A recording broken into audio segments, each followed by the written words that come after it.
à accepter le franc CFA et les bases militaires sur les autres territoires colonisés que l'on appelle l'Afrique francophone, n'est plus disposé à accepter que nos présidents soient sélectionnés par l'oligarchie française avant d'être élus de manière générale impropre par le peuple. J'ai une pensée à ce sujet pour les présidents Patrice Talon du Bénin ou Alassane Dramane Ouattara de Côte d'Ivoire. Nous sommes une génération qui veut balayer ce système colonial. Une génération qui ne veut plus accepter les négociations fallacieuses avec les billets mis en dessous de la table pour arranger quelque part les élites colonisées et faire en sorte que nos territoires puissent continuer à leur appartenir. Nous sommes en 2024, octobre 2024. Des gens depuis des siècles se sont levés, se sont battus pour que nos peuples puissent être libres.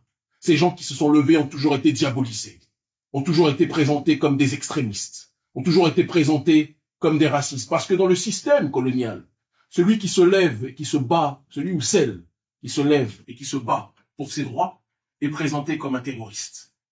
Pendant que celui qui asphyxie, qui opprime, est présenté comme un citoyen normal, vertueux.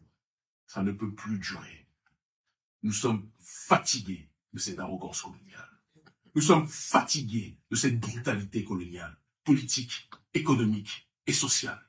Nous sommes fatigués de devoir accepter que ce pays français, qui est pris en otage par une minorité qui n'a même pas, j'ai envie de dire, l'aval de la majorité de sa population, parce que bon nombre de Français ne sont pas en adéquation avec ces valeurs idiotes, ineptes, promues par ce gouvernement dégénéré français.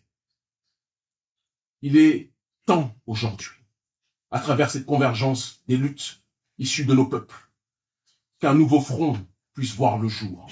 Un front intense de décolonisation. Un front intense d'autodétermination. Le panafricanisme, c'est l'unité des diverses formes d'africanité dans le but d'obtenir une collective souveraineté. Nous élargissons ce processus à travers l'alliance avec nos peuples et les différents peuples opprimés, d'accord, en disant que c'est l'unité de nos diverses identités dans le but d'obtenir une collective souveraineté qui permettra à nos peuples plus que jamais de résister. Divisés, nous sommes fragilisés. Unifiés, nous sommes inbrisables.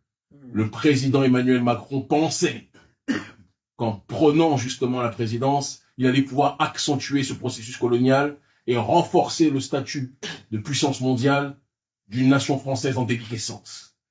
Manque de peau pour lui, il a pris le pouvoir à la période où notre génération a décidé de se lever. Et je vous le dis, nous sommes la facture de nos ancêtres. Et ce qu'ils ont commencé, nous allons le terminer. En l'honneur de nos aïeux morts au combat, en l'honneur de nos mères qui se sont sacrifiées, en l'honneur de nos pères qui sont tombés. Nous allons finir ce qu'ils ont commencé. Et personne ne pourra nous arrêter. Merci infiniment. Alors, nous sommes arrivés à la fin de la vidéo. N'hésitez pas à liker, à partager, à